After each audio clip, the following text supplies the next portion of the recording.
we're live. Yeah. What's good, people? It's your boy Icarus Gray. And it's your homeboy Wordplay TJ. And this is the No Rhyme or Reason podcast, where we talk about everything. Everything for no reason at all. And we're live. Yeah. What's good, people? It's your boy Icarus Gray. And it's your homeboy Wordplay TJ. And this is the No Rhyme or Reason podcast, where we talk about everything. Everything for no reason at all. We back. Yeah, I'm going to start putting bloopers at the end of this videos so people can see this. But today we're going to talk about Adin Ross and Doechii, a story that we should have talked about instead of talking about Nicki Minaj last week. Yeah. Because he's out of control. And so I'm going to give you a little bit of backstory. This was reported by Aaron A. for Hot New Hip Hop. And what Aaron says about this story, he's just basically explaining the Doechii versus Adin Ross beef. If you're not familiar with Adin Ross, he is a streamer, an idiot, and just outright a-hole. There's lots of kids that love him, but he's not that great. Doechii, on the other hand, great artist on TDE.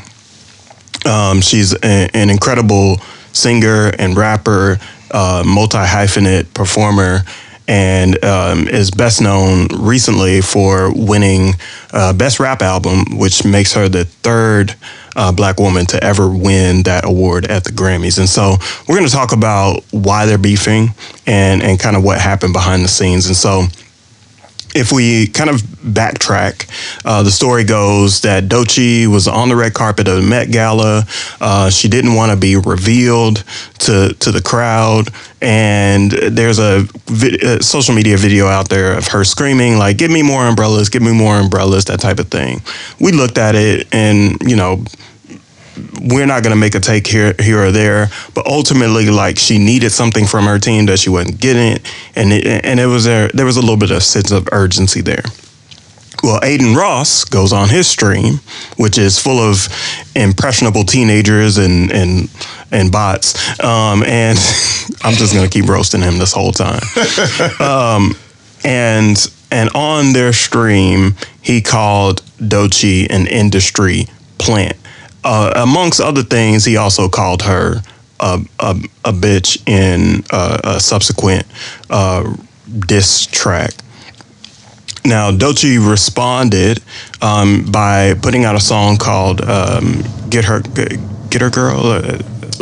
Girl, sorry. I would have had that right if I would have prepped just a little bit harder.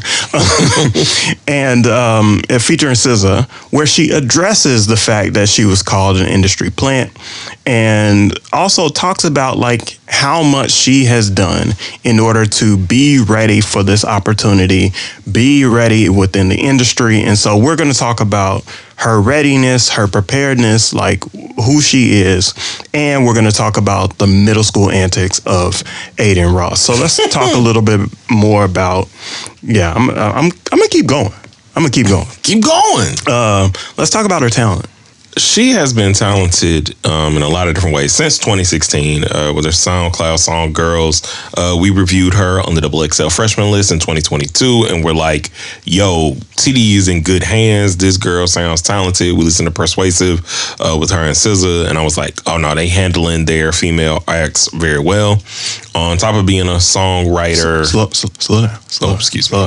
On top of being a songwriter, singer, like, dancer, like fashionista in terms of the things that she's doing in that space.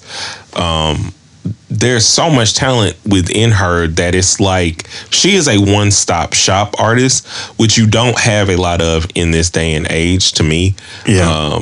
Like Lauryn Hill was heralded for that, and I think when you're able to sing and rap, it gives you so many avenues for creating music and being very creative and unique, on top of the fact that while he was saying she stole somebody that you used to know, majority of you don't even know who the group is that did that song. You know the song, right? But you didn't know that they were like popular in Australia, et cetera, et cetera. You probably didn't do your research. You just know the one song, and you don't know the song before that, and the one, right?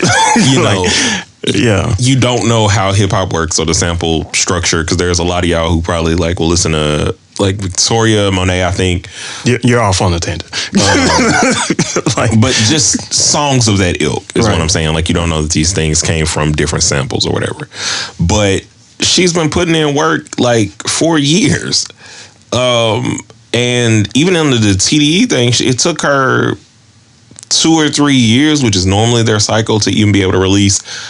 She called it a mixtape, but the album that she released, right. She still hasn't, by her feelings, debuted on TDE. Right, Alligator Bites Never Heal is the project, and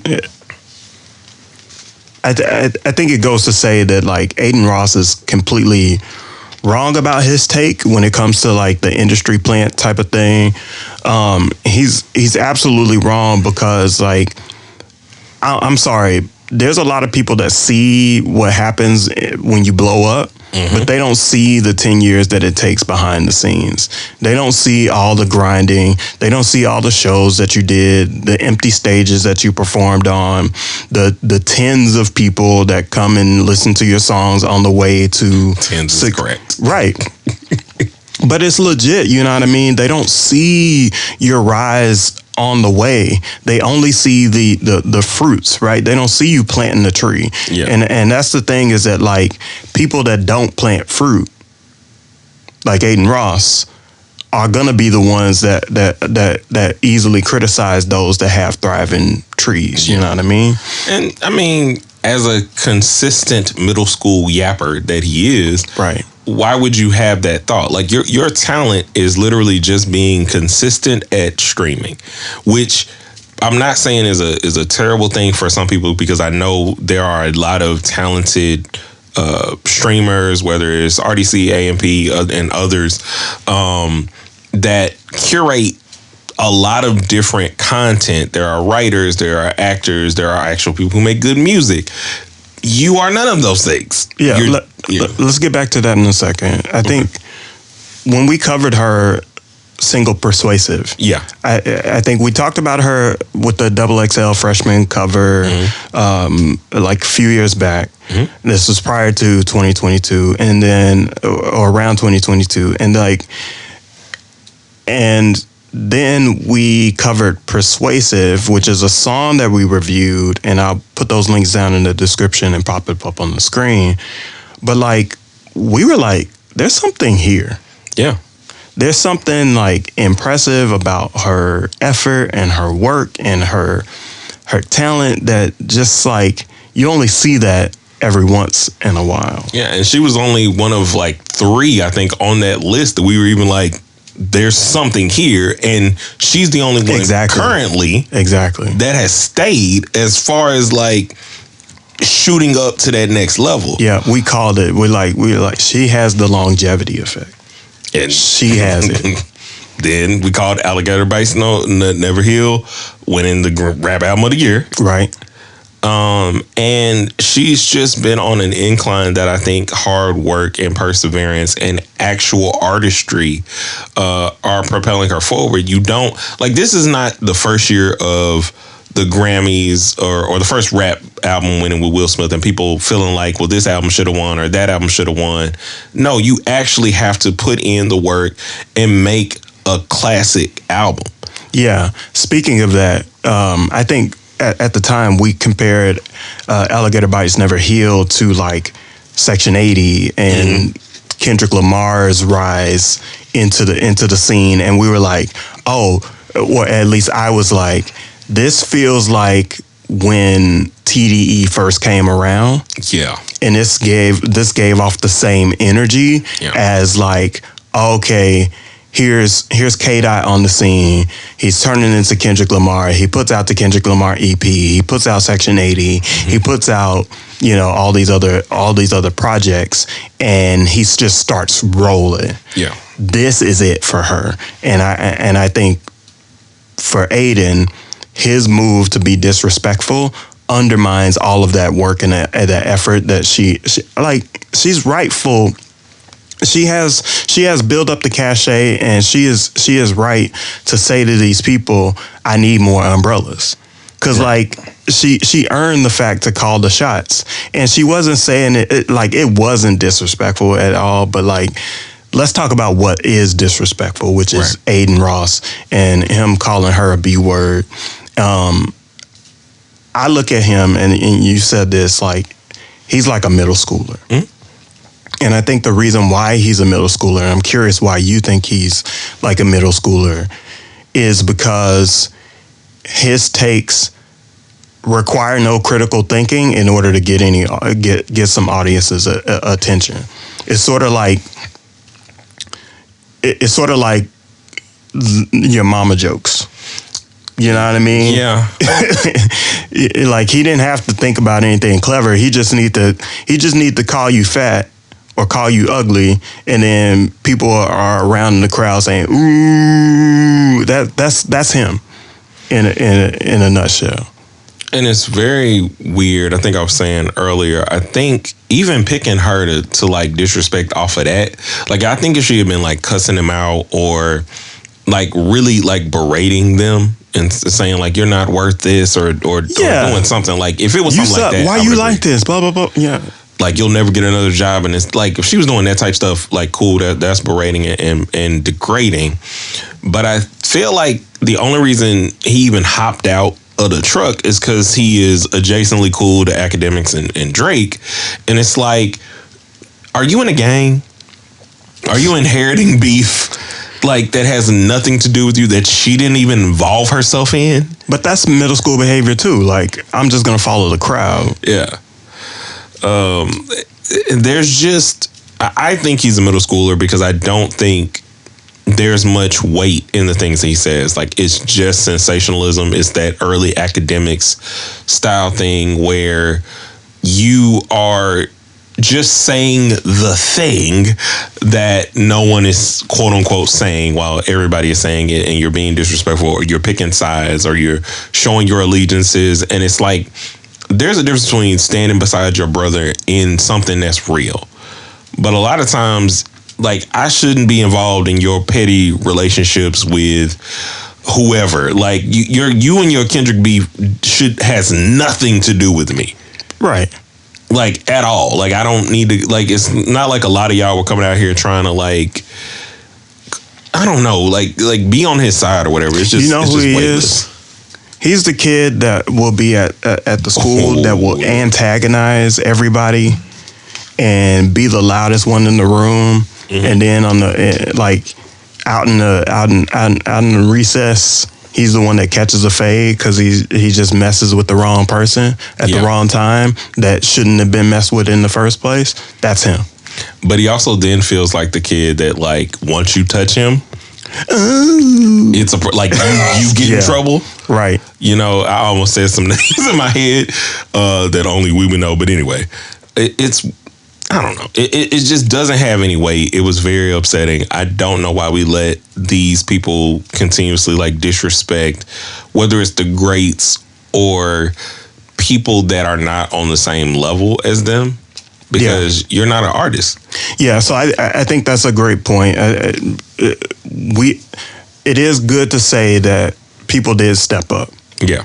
People have came out and called out Adin Ross, whether it be FD Signifier, whether it be Glasses Malone, who else? The Company Man has said something. What's it? I can't remember his name, but there's a bunch of folks within the business, within the industry of hip hop, and commentators of hip hop that have gone out of their way to say, y'all, this is not okay, and let's go ahead and, like, lead this dude by this side. And he's lost sponsorships because of it. Yep. And I think he needs that. He needs to grow up. He needs to stop being a little bigoted. Never mind. But yeah, man. Even I think Punch also said something too which was really good. And he said it in a respectful way. We see you people in public places. I ain't gonna touch you, but we will see you. Why does this have to be that? It's weird because I think it's kind of something that he should remember, and this will be my last word on it in this sense, is just people are real. People can talk to you. People can touch you. You should watch what you say, because it might not always end the way you think it will, because court cases are not the only way that things like this get solved, and we never wanted to go any further than anything. So just watch yourself. Watch your words. Watch who you talking to. Watch who you talking about. And don't disrespect black women anymore. It won't be no problems for you, P. Damn, Gangsta Gray. Come out of nowhere. Southside for real. But anyway. But yeah, man. But what did y'all think about it? Do you like Doechii? Do you like Adin Ross for some reason? Let me know. We don't have to talk about Adin anymore. Like Doechii. Let us know what you got going on down in the description. Make sure you like, comment, and subscribe. Yep. We'll see you in the next piece. Good God, man, where's my talent? We'll see you guys in the next piece. A 1 and a 2, and peace. Wait, did you want me to stop? No, yeah, you can stop. Okay.